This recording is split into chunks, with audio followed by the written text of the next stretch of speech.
Welcome to Shukla study point. आप सभी का स्वागत है आपके अपने YouTube channel Shukla study point में। मैं शिवम शुक्ला आप सभी दोस्तों का हार्दिक स्वागत करता हूं। आज के वीडियो के माध्यम से हम लोग चर्चा करेंगे सोशियोलॉजी बीए 6 सेमेस्टर के नवीनतम पाठ्यक्रम के बारे में। इससे पहले पेपर 1 का सिलेबस मैं डिस्कस कर चुका हूं, यानी कि ये पेपर 2 का सिलेबस होगा। जैसा कि आपको पहले से ज्ञात होगा कि जो सोशियोलॉजी सब्जेक्ट या कोई भी सब्जेक्ट होता है, आप 5th सेमेस्टर में, यानी कि जब से आप 3rd ईयर में पहुँचे हैं, 5th सेमेस्टर में भी एक सब्जेक्ट के 2 पेपर होते हैं और 6th सेमेस्टर में भी आपको एक सब्जेक्ट के 2 पेपर देने होंगे। नवीनतम एजुकेशन पॉलिसी जो 2020 में आई, यानी 2020 में आई, उसके तहत जो नियम में परिवर्तन हुआ है उसको समझने में अभी ये पहला सत्र होगा जिसमें आप 6वें सेमेस्टर के बारे में आप जान रहे होंगे, क्योंकि इससे पहले सिलेबस आपको शायद नहीं पता होगा। ठीक है, और अगर पता भी है तो आपको सिलेबस समझने का एक नज़रिया मैं आपको आज बताने का प्रयास करूंगा। जैसा कि आप हमारे वीडियोस में जानते हैं, एक नवीन प्रकार से, एक नए तरीके से मैं पढ़ाने का प्रयास करता हूं और निश्चित तौर पर आप लोग उसको समझ पाते हैं और अच्छा लगता है आपको। और जब आप लोगों के कमेंट आते हैं, पॉजिटिव कमेंट आते हैं अच्छे अच्छे, तो मुझे बहुत मोटिवेशन मिलता है और मैं उसी मोटिवेशन के साथ आपको पढ़ाने का प्रयास करता हूं। ठीक है, ये बात ध्यान रखेंगे। तो आप प्लीज़ वीडियो को लाइक करके ज़रूर बताएं कि आपको वीडियो कैसा लग रहा है। ठीक है, ताकि मैं आगे की वीडियोज़ पर और काम कर सकूँ, मेहनत कर सकूँ आप लोगों के लिए और अच्छा से अच्छा काम कर सकूँ, ताकि आप लोगों की भी हेल्प हो सके और मैं जो है और बेहतर होता जा रहा हूँ धीरे धीरे आप लोगों के साथ। ठीक है, तो इसी के साथ मैं आगे बढ़ूंगा। तो आज हम चर्चा करेंगे समाजशास्त्र बी तृतीय वर्ष के 6वें सेमेस्टर यानी कि 6 सेमेस्टर के बारे में। पेपर 2 में आपको क्या पढ़ना है? पेपर 2 को मैं आपको लिंग और समाज यानी कि जेंडर एंड सोसाइटी के बारे में पढ़ना है। ठीक है, जेंडर एंड सोसाइटी यानी समाज और लिंग, समझ रहे हैं ना? यानी कि जेंडर एंड सोसाइटी, समाज में जो लिंग भेद है यानी कि महिला और पुरुष के बीच में जो विभेद होता है, ये आज से नहीं हो रहा है। ये आप आदिकालीन जो है इतिहास को उठा करके देखेंगे, प्राचीन इतिहास उठा करके देखेंगे, वहां पर आपको दिखेगा। ठीक है, तो लिंग और समाज के बारे में चर्चा करेंगे। अच्छा, जो जेंडर एंड सोसाइटी है, इसकी जो थियरी मतलब समझ रहे, इन थियरी एंड प्रैक्टिस यानी कि सिद्धांत और व्यवहार दोनों के दृष्टि से देखेंगे। यानी सिद्धांत में समाज में जो एक प्रकार से लिंग भेद है वो कैसा है और व्यवहार में कैसा है, यानी दोनों नजरियों को हम समझने का प्रयास करेंगे। बहुत से ऐसे विद्वान हुए हैं जो कि सिद्धांतों को उन्होंने दिया, ठीक है, तो उन सिद्धांतों पर हम फोकस करेंगे। इसके अलावा जो व्यवहार में चीजें हैं, हम और आप जानते हैं, ठीक है, उसके बारे में अनुभव के अकॉर्डिंग या व्यवहार में जो चीजें प्रचलित होती हैं, मतलब प्रचलन में होती हैं, बहुत सारी जानकारी किंवदंतियां होती हैं, तो उन सबको भी समझने का प्रयास करेंगे। हालांकि लिंग और समाज जो है इसको बहुत ही बारीकी के साथ हम लोग जो है डिस्कस करने वाले हैं, अध्ययन करने वाले हैं, तो आपको बिल्कुल टेंशन लेने की जरूरत नहीं है। ठीक है, तो बहुत ही बारीकी के साथ अध्ययन करेंगे। न्यू सिलेबस होगा 2024 की परीक्षाओं के लिए, 25, 26, 27, 28। आगे जब तक सिलेबस चेंज नहीं होगा तब तक यही आपका चलेगा, यही पाठ्यक्रम आपको पढ़ना है। आप लोगों ने देखा होगा पेपर 1 का जो सिलेबस मैंने डिस्कस किया था, उसमें मैं यूनिट वाइज जो है सिलेबस मैंने डिस्कस किया था, लेकिन इसमें मैं चैप्टर वाइज डिस्कस करूंगा। देखें, पहले चैप्टर में हम लोग पढ़ेंगे लिंग और समाज। लिंग किसे कहते हैं, समाज किसे कहते हैं, लिंग और समाज के बीच में क्या अंतर है, लिंग और समाज या समाज में जो लिंग भेद की जो समस्या है, ठीक है, इसके बारे में, चाहे महिलाओं की समस्या की बात करें, चाहे पुरुषों की समस्याओं को लेकर के बात करें, तो बहुत सारी समस्याएं, उन समस्याओं पर नजर डालेंगे और जो मूल अवधारणाएं हैं यानी जो बेसिक कंसेप्ट हैं, उस बेसिक कंसेप्ट को भी हम समझने का प्रयास करेंगे। तो बिल्कुल डिटेल में हम पढ़ेंगे हर एक चीज को। तो चैप्टर नंबर 1 में हम लोग लिंग एवं समाज, समस्या तथा मूल अवधारणाओं के बारे में चर्चा करेंगे। इसमें बहुत सारे टॉपिक हैं, तो उन तमाम टॉपिक को हम समझने का प्रयास करेंगे। ठीक है, तो आपको टेंशन बिल्कुल भी नहीं लेना है। और अब की बार अधिकतर विश्वविद्यालयों की जो परीक्षाएं होंगी वो ऑब्जेक्टिव फॉर्म में होने वाली हैं, तो विशेष करके मेरा फोकस ये रहेगा, जब मैं चैप्टर वाइज वीडियो प्रोवाइड करवाऊंगा तब भी जो ऑब्जेक्टिव प्रश्न आपके उस चैप्टर से बन रहे होंगे और जो इंपॉर्टेंट होंगे उनको मैं बताने का प्रयास करूंगा। ठीक है, तो एक बहुत ही नवीन प्रणाली का प्रयोग करके, ताकि एग्जाम पॉइंट ऑफ व्यू भी मेरे दिमाग में चलता रहेगा, यानी कि जो परीक्षा का दृष्टिकोण है उसको भी मैं ध्यान में रख करके आपको पढ़ाने का प्रयास करूंगा, ताकि जब आपकी परीक्षा आप देने जाएं तो आपको पता हो, जब चैप्टर वाइज वीडियो आप पढ़ रहे हैं तब भी आपको पता होगा कि भाई ये प्रश्न इंपॉर्टेंट है, ये प्रश्न आ सकते हैं, बन सकते हैं। और उसके बाद में जब मॉडल पेपर डिस्कस करूंगा उसमें भी मैं उन प्रश्नों को बताऊंगा, तो रिवीजन आपका होता रहेगा बराबर। ठीक है, आगे देखेंगे। दूसरा चैप्टर है आपका लिंग का सामाजिक निर्माण। ठीक है, समाज में जैसा कि आपको बता दूं कि लिंग विभेद बहुत ज़्यादा आपको देखने को मिलता है महिला पुरुष को लेकर के। महिलाओं को हमेशा से आप देखते हैं कि वो दर्जा नहीं मिला जो पुरुषों को रहा है। भारतीय समाज की बेसिकली अगर बात करें तो पितृसत्तात्मक व्यवस्था प्राचीन काल से चली आ रही है। आप देखेंगे प्राचीन काल में या वैदिक काल में आप देखेंगे कि जो बहुत सारे स्त्रियां हुई हैं जिनको पढ़ने का अधिकार था, मध्यकाल में आते आते स्त्रियों को पढ़ने का अधिकार भी नहीं दिया जाता था। ठीक है, फिर धीरे धीरे करके आधुनिक समाजों में जो है नर नारी एक समान के नारे आध्यात्मिक तरीके से भी लग रहे हैं, और मॉडर्न आप सोसाइटी में देखेंगे तो नर नारी एक समान, स्त्री पुरुष के बीच में जो समानता है वो एक प्रकार से दिखाई पड़ रही है। लेकिन अभी भी कुछ समाज ऐसे हैं, या आप देखेंगे बहुत सारे पिछड़े हुए गाँव में स्त्री पुरुष को लेकर के अभी उच्च या मॉडर्न सिटी में भी आपको देखेंगे स्त्रियों की वो दशा नहीं है जो उनकी होनी चाहिए। उनके बारे में समझेंगे तो लिंग का सामाजिक निर्माण एवं लिंग की भूमिकाएं, ठीक है, सबको समझाने समाज में इसकी क्या भूमिका होती है, सारी चीज़ों को हम जानने का प्रयास करेंगे चैप्टर नंबर 2 में।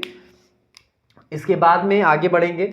अगला जो आपका टॉपिक है तीसरा, परिवार में महिलाएं और लिंग आधारित समाजीकरण, यानी कि परिवार में महिलाओं की स्थिति को समझेंगे, यानी एक परिवार में एक स्त्री की क्या पोजीशन होती है, क्या स्थिति होती है, उस स्थिति को समझेंगे। इसके अलावा लिंग आधारित समाजीकरण, एक टर्म है ये समाजीकरण, इसको अंग्रेजी में बोलते हैं सोशलाइजेशन।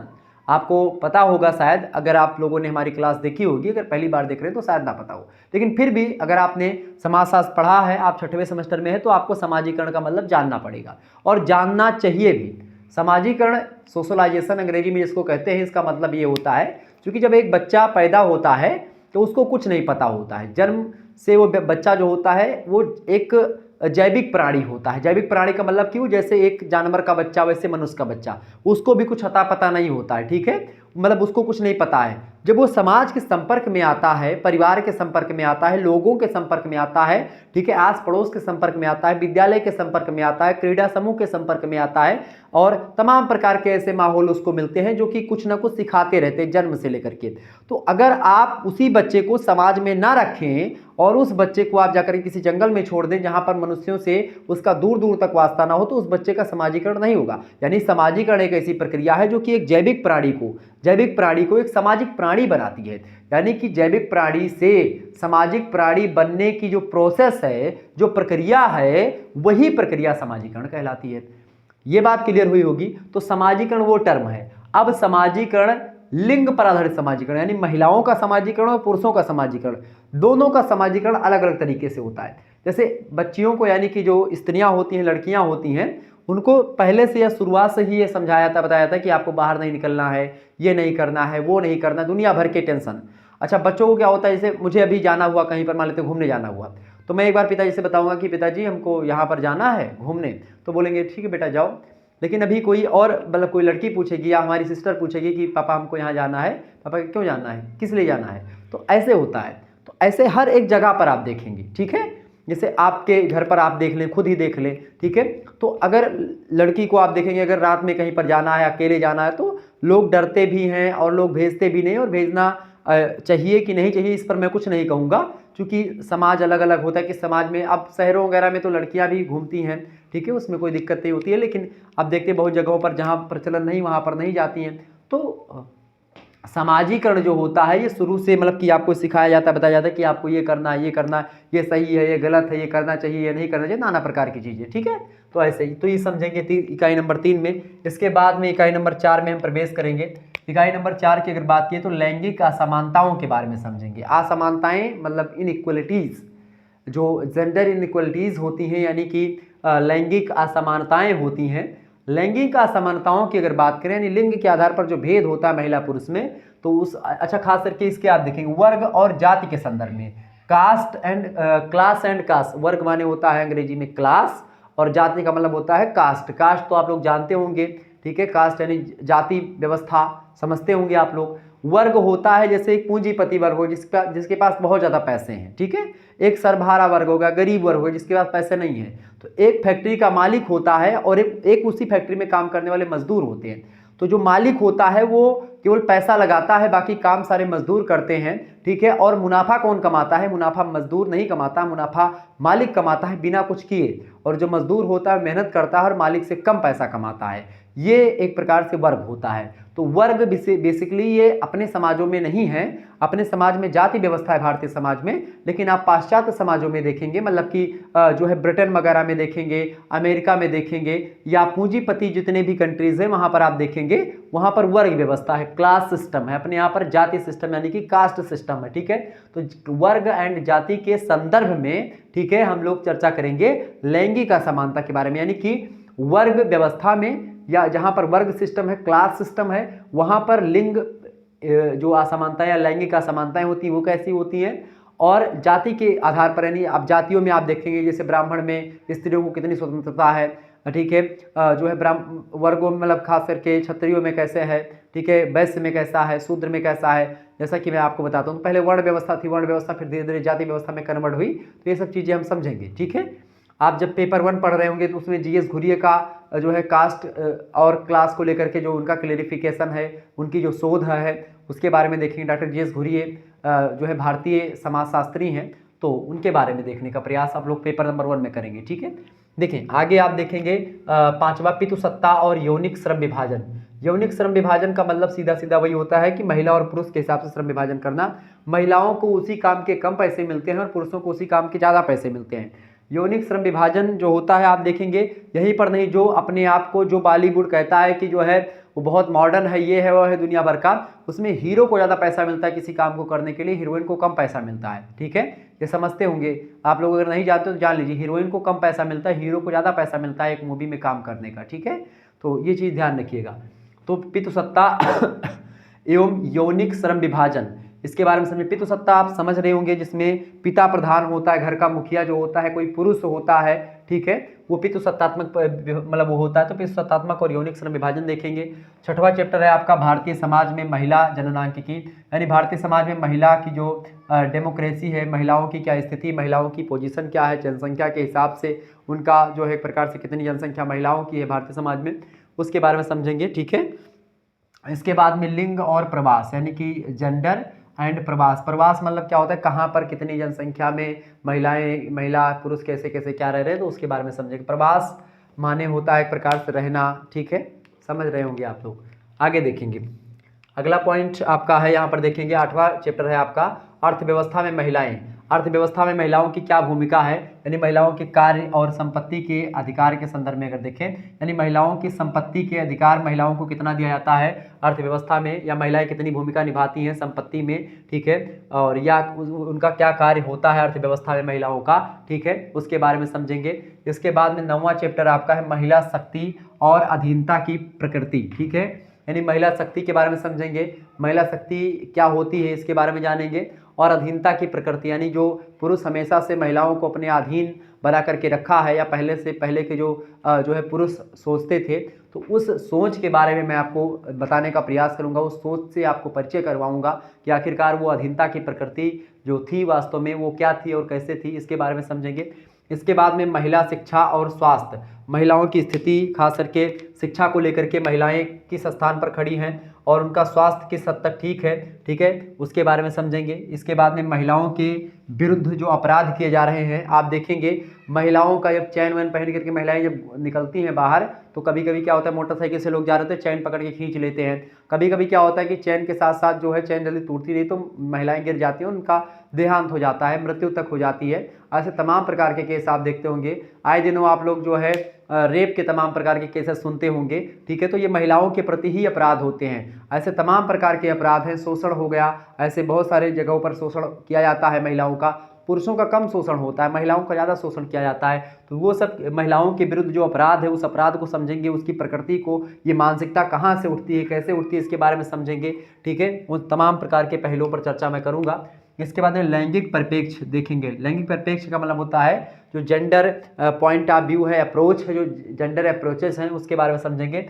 अब जो जैसे उदारवादी अप्रोच हो गया, यानी कि उदारवादी जो एक प्रकार से जो उपागम है नारी को समझने का, लैंगिक परिप्रेक्ष्य को समझने का, लैंगिक चीज़ों को समझने का, उदारवादियों का क्या दृष्टिकोण रहा है।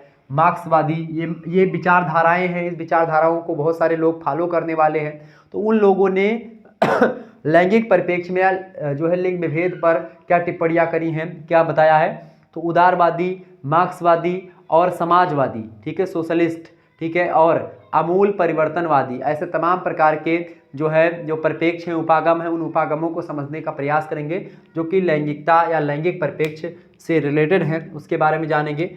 इसके बाद में अगला चैप्टर आपका होगा नारीवादी आंदोलन, यानी नारीवादी तमाम प्रकार के आंदोलन चलाए गए नारियों के उत्थान के लिए, स्त्रियों को उनके अधिकार को दिलाने के लिए तमाम प्रकार के संगठन सामने आए जिन्होंने आंदोलन करे, बड़े बड़े आंदोलन हुए महिलाओं को लेकर के, नारियों को लेकर के, जिससे उनके सुधार को लेकर के तमाम प्रकार के आंदोलन किए गए, जो कि बहुत ज़रूरी भी है, क्योंकि महिलाएँ जो हैं वैसे ही मान लेते हैं, वैसे कमज़ोर नहीं होती हैं महिलाएँ, ठीक है, ये बात ध्यान रखेंगे, लेकिन फिर भी आप देखेंगे कि शारीरिक ढांचे के हिसाब से अगर देखेंगे तो पुरुषों की तुलना में महिलाएं थोड़ी बहुत कमज़ोर जरूर होती हैं, ये वास्तविकता है, इसको मानना भी पड़ेगा। लेकिन अगर वो भाई कमज़ोर शुरू से हैं और आप अपनी सामर्थ्य का प्रयोग करके महिलाओं को दाब रहे हैं, धमका रहे हैं, डरा रहे हैं, तो ये गलत बात है। तो इसको लेकर के तमाम प्रकार के आंदोलन या संगठन काम कर रहे हैं। वो आंदोलन कौन कौन से हुए हैं, नारीवादी उन आंदोलनों के बारे में चर्चा करेंगे जो उनके अधिकार को दिलवाने वाले हैं। इसके अलावा महिलाओं के लिए संवैधानिक सुरक्षा की क्या व्यवस्था करी गई, संविधान में महिलाओं की स्थिति को सुदृढ़ करने के लिए, सुधारने के लिए क्या बातें बताई गई हैं, संविधान निर्माताओं के द्वारा क्या चीज़ें रखी गई हैं, एवं अन्य प्रावधान जो महिलाओं की सिक्योरिटी को लेकर के हों, संवैधानिक सुरक्षा को लेकर के हों, महिलाओं के लिए सुरक्षित ताकि वो महसूस करें, ऐसे लेकर के तमाम प्रकार के जो प्रावधान हैं उन प्रावधानों के बारे में चर्चा करेंगे। इसके बाद में 15वां चैप्टर आपका आएगा महिला स्वाधीनता के लिए जो व्यक्तिगत कानून बनाए गए हैं, जो पर्सनल या पर्टिकुलर कानून बनाए गए हैं महिला स्वाधीनता के लिए, ताकि महिलाएं अपने आप को स्वाधीन बने, ठीक है, सेल्फ डिपेंडेंट बने, इसके लिए क्या कानून बनाए गए हैं, उन कानूनों पर भी चर्चा करने का प्रयास रहेगा हमारा। तो बेसिकली हम इन तमाम चैप्टर्स को समझने का प्रयास भी करेंगे। हो सकता है अगर संपूर्ण सिलेबस मैं ना कंप्लीट करवा पाऊँ तो उसके साथ ही साथ आप हमारे 2-3 मॉडल पेपर को देख लेंगे तो संपूर्ण सिलेबस कवर हो जाएगा, चूंकि और महासंग्राम वीडियो में दूंगा इसमें संपूर्ण सिलेबस से आपके 1-2 प्रश्न होंगे और उन सभी प्रश्नों पर मैं चर्चा करूंगा। और जब उन सभी प्रश्नों पर मैं चर्चा करूंगा तो आपको इसमें हर एक पॉइंट टू पॉइंट आपको समझाने का प्रयास मैं करूंगा ताकि आपको सारी चीज़ें समझ में आ जाए, ठीक है। और मॉडल पेपर, महासंग्राम वीडियो, रिवीजन क्लास, ये सब मैं दूंगा, ठीक है। क्रैश जो कोर्स होता है आपका उसको भी मैं एक शॉर्ट वे में आपको समझाने का प्रयास करूंगा। जो महासंग्राम रिवीजन क्लास में देता हूं, आप लोग तो परिचित होंगे हमसे, आप पिछले 5 सेमेस्टर से आप और हम साथ में काम कर रहे हैं, पढ़ रहे हैं हम लोग, ठीक है। तो बड़े अच्छे तरीके से हम एक दूसरे से परिचित हैं और महिला स्वाधीनता के लिए जो व्यक्तिगत कानून है इसके बारे में हम लोग जानेंगे। और इसके बाद में महिलाओं के उत्थान के कार्यक्रम, जो तमाम प्रकार के कार्यक्रम चलाए गए महिलाओं की जो शक्ति है या जो उनके अधिकार है उनको दिलवाने के लिए, ताकि महिलाओं का उत्थान हो, महिलाएं आगे बढ़ें, उसको लेकर के जो तमाम प्रकार के कार्यक्रम चलाए गए हैं और तमाम प्रकार की जो नीतियां बनाई गई हैं उन नीतियों के बारे में देखें, कौन कौन सी नीतियां बनाई गई हैं, कौन कौन से कार्यक्रम किए गए हैं महिलाओं के उत्थान के लिए, उन चीज़ों के बारे में जानेंगे। इसके बाद में मानवाधिकार के रूप में महिला अधिकार के बारे में जानेंगे। मानवाधिकार का मतलब क्या होता है, मानव के कुछ अधिकार होते हैं जो कि व्यक्ति को जन्म लेते ही मिल जाते हैं। आपका जन्म हुआ, आपके जन्म से कुछ आपके प्राकृतिक अधिकार होते हैं, ठीक है। आपने मनुष्य कुल में जन्म लिया तो उसके कुल में जन्म लेते ही आपके कुछ अधिकार होते हैं। उन्हीं अधिकारों की बात अगर करें तो उन्हीं का एक ब्यौरा होता है, मानवाधिकार आयोग है, ठीक है। तो मानवाधिकार आयोग में क्या होता है, कुछ आपको चीज़ें कुछ अधिकार आपके ऐसे होते हैं, जब आप पर अधिकार होता है तो मानवाधिकार आयोग के लोग आप पर जब कोई अत्याचार होता है, आपके अधिकारों के खिलाफ कोई ज़बरदस्ती काम करता, चाहे आपकी सरकार ही क्यों ना हो, तो मानवाधिकार आयोग के लोग वो उस सरकार से प्रश्न चिन्ह खड़ा करते हैं, प्रश्न उठाते हैं उस सरकार पर, उसके खिलाफ केस लड़ते हैं। चाहे भारतीय सुप्रीम कोर्ट की बात करें, चाहे किसी विश्व स्तर के कोर्ट की बात करें, विश्व कोर्ट की बात करें, तो हर जगह पर आप देखेंगे कि मानवाधिकार आयोग के लोग कभी कभी क्या होता है, दूसरे देश में किसी देश के मुलजिम फंस जाते हैं तो मानवाधिकार हर एक देश में काम करता है, हर एक देश में मानवाधिकार के लोग हैं, तो वो एक प्रकार से काम करता ताकि मानव अधिकारों का हनन ना हो। तो मानव अधिकार कौन कौन से होते हैं, और वो मानव अधिकार जो कि महिलाओं को लेकर के हैं, महिलाओं की स्थिति को सुदृढ़ और एक प्रकार से अच्छा बनाते हैं, उत्थान की ओर ले जाते हैं, उत्थान के लिए प्रेरित करते हैं, उन अधिकारों के बारे में हम आपको बताने का प्रयास करेंगे। इस तरीके से हम संपूर्ण सिलेबस को समझ लेंगे। ये कुछ 17 चैप्टर हैं जिसको आपको पढ़ना है पेपर 2 में, लिंग एवं समाज, सिद्धांत और व्यवहार में, यानी कि जेंडर एंड सोसाइटी, ये आपके पेपर का नाम है। इन थ्योरी एंड प्रैक्टिस, ये आपका एक प्रकार से सिद्धांत और व्यवहार दोनों के परिप्रेक्ष्य में आपको लिंग और समाज यानी कि जेंडर एंड सोसाइटी के बारे में आपको समझना है, ठीक है। तो चलिए फिर मिलते हैं नेक्स्ट वीडियो में, तब तक के लिए जय हिंद, जय भारत। आप सभी का बहुत बहुत धन्यवाद। एक बार सभी लोग स्क्रीनशॉट ले लीजिएगा एक बार फटाफट से स्क्रीनशॉट ले लीजिएगा। मैं साइड हट गया हूँ, आप लोग स्क्रीनशॉट ले लीजिएगा इसका। ओके, चलिए होगा स्क्रीनशॉट, फटाफट से ले लीजिए भाई, स्क्रीनशॉट ले लीजिएगा ताकि आप लोग नोट डाउन कर लेंगे इसको। और सिलेबस अगर आपको नहीं पता है, किसी भी परीक्षा की आप तैयारी करें तो सबसे पहला काम होता है आप सिलेबस को जानें। अगर आप यही नहीं जानोगे कि हमको क्या पढ़ना है तो आप क्या करोगे आगे चल करके। सबसे पहली बात यही होती है, कोई भी चीज़ पढ़ने से पहले आपको ये जानना परम आवश्यक होता है कि हमको पढ़ना क्या है। ठीक है, सबसे पहली बात हमको पढ़ना क्या है, क्यों पढ़ना है, फिर उसके बाद में कैसे पढ़ना है। ठीक है, कितना पढ़ना है ये भी इंपॉर्टेंट है, ज़्यादा नहीं पढ़ना है, कितना पढ़ें कि हमारा इससे आपको कैसे पढ़ना। आप देखो क्यों पढ़ना है, सबसे पहले जब ये आपका क्लियर हो जाएगा, अगर आप केवल बीए जो है ये इसलिए पढ़ रहे हैं ताकि आपकी शादी वगैरह हो जाए तो उसके लिए आपको केवल एग्जाम पॉइंट ऑफ व्यू की दृष्टि से पढ़ना है। लेकिन अगर आप बीए इसलिए पढ़ रहे हैं कि आपको आईएएस क्लियर करना है, आपको किसी कंपटीशन की तैयारी करनी है, या आपको जानकारी हासिल करनी है, या आपको इस विषय में एमए पीएचडी करनी है, या नाना प्रकार के और भी तमाम प्रकार के कोर्सेस हैं उनको करना है, तमाम प्रकार की नौकरियों की तैयारी करनी है, तो ऐसी स्थिति में आपको और अच्छे तरीके से पढ़ना पड़ेगा। ठीक है, तो आपको क्यों पढ़ना है, सबसे पहले ये जब क्लियर हो जाएगा तो क्या पढ़ना है इसको क्लियर करेंगे, और जब क्या पढ़ना है ये क्लियर हो जाएगा मेरे भाई तो उसके बाद में हम क्या क्लियर करेंगे। ठीक है, कितना पढ़ना है, क्योंकि क्यों पढ़ना है ये क्लियर हो जाएगा तो आप पता उसी हिसाब से पढ़ेंगे ना कि भाई हमको ज़्यादा पढ़ना है कम पढ़ना है। ठीक है, तो इस तरीके से चलिए फिर मिलते हैं नेक्स्ट वीडियो में, तब तक के लिए जय हिंद जय भारत, आप सभी का बहुत बहुत धन्यवाद। और भी जो भी आपके डाउट्स दिमाग में रह गए होंगे आप कमेंट करिएगा नीचे, मैं उस कमेंट को पढ़ूंगा। ठीक है, और उसके बाद में उसका उत्तर नेक्स्ट वीडियो में देने का प्रयास करूंगा। ठीक है, धन्यवाद, बहुत बहुत धन्यवाद।